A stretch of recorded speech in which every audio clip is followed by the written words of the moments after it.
welcome to everybody here to our press conference. We posted some longish opening remarks. I will just then make some short remarks for emphasis. First point, the pandemic and the energy crisis were huge shocks, and because of good policy makings, we entered into a recovery, and the recovery unfolded as we expected. And what we see is now the end of that recovery. And the end of that recovery goes into the medium-term, dismal, mediocre growth for Europe. That is what we have been predicting. Second point to make. On the short term, the recovery is being driven by higher real wages, and they are supporting consumption. Lower interest rates are providing support to investment spending. And we are facing headwinds, and new headwinds since earlier this year, and they come from trade tensions and geopolitical tensions. And when you're looking at our short-term forecast for this year, they are being influenced by front-loading as a response to these tariff threats earlier on, before they became available. And when we're looking at the impact of trade tariffs and uncertainty for 25-26, they are going to shave off growth by 0.5% cumulatively, and they're only partially offset by higher infrastructure spending projected for Germany and higher defense spending. So that's on the growth side. On the disinflation side, for the euro area, ECB, mission accomplished. So there we have, so that of course is a momentous thing, because we have reached the inflation target, and it looks like we have reached that durably.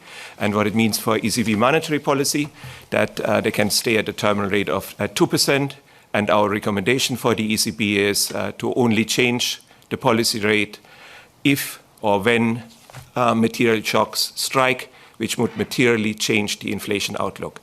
A slightly different situation in the CESI countries, where inflation is still 1 to 3 percentage points above target.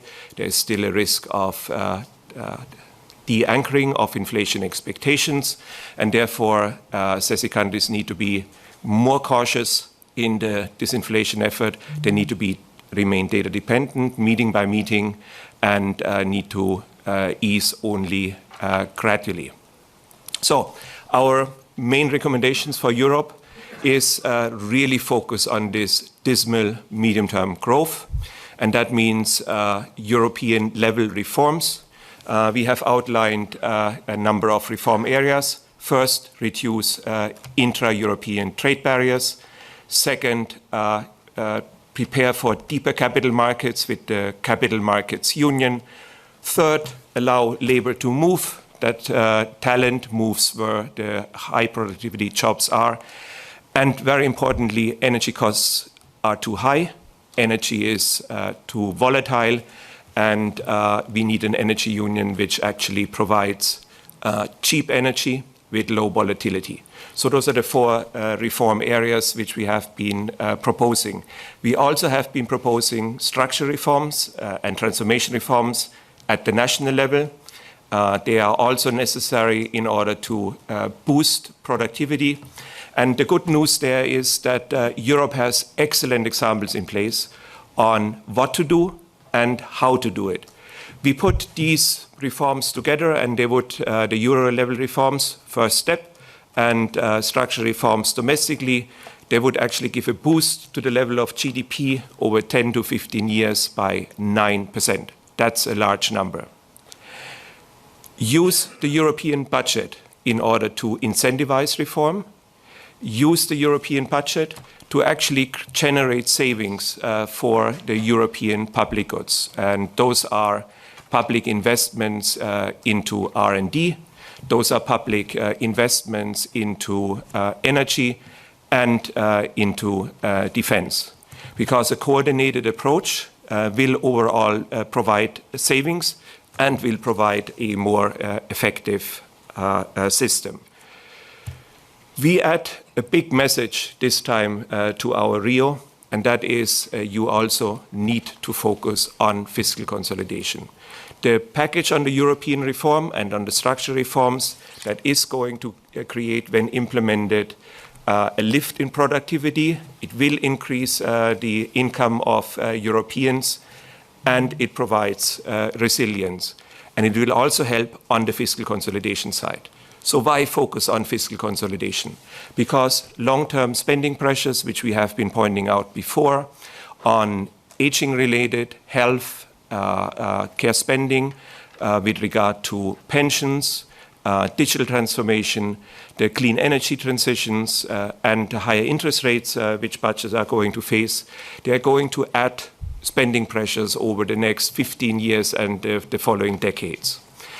And what we are simulating in our regional economic outlook is if Europe and European countries beyond the EU were to stay with current fiscal policies and were not to adjust those, then given these spending pressures, debt would double over the next 15 years and would increase for the average European country to 130% of GDP. So two messages on that. Policymakers were reminded that the long term, unfortunately, starts here and now, when long-term spending pressures on defense and security moved into 2025 budgets. And what we want to remind everybody, do the structural reform and the productivity enhancing measures, because they will not only increase your income, there will also be a considerable contribution to the fiscal adjustment effort. And they could lower the fiscal adjustment requirement over the next 5 years by 1/3 to 1/2 of the effort. So a huge and important contribution to make from these. So, all clear. And also I would say, when you talk to European policymakers, very much agreed by all of them. And it's always in the implementation and to overcome the political economy resistance. And that's a really, really tough part to do. And we are trying to support the European policymakers in creating a narrative, because you need to discuss this with the population. We are providing numbers on the huge benefits of actually acting. And policymakers need to find ways to overcome these obstacles and act. And our view is Europe can act, Europe must act, and Europe must do so now. Thank you.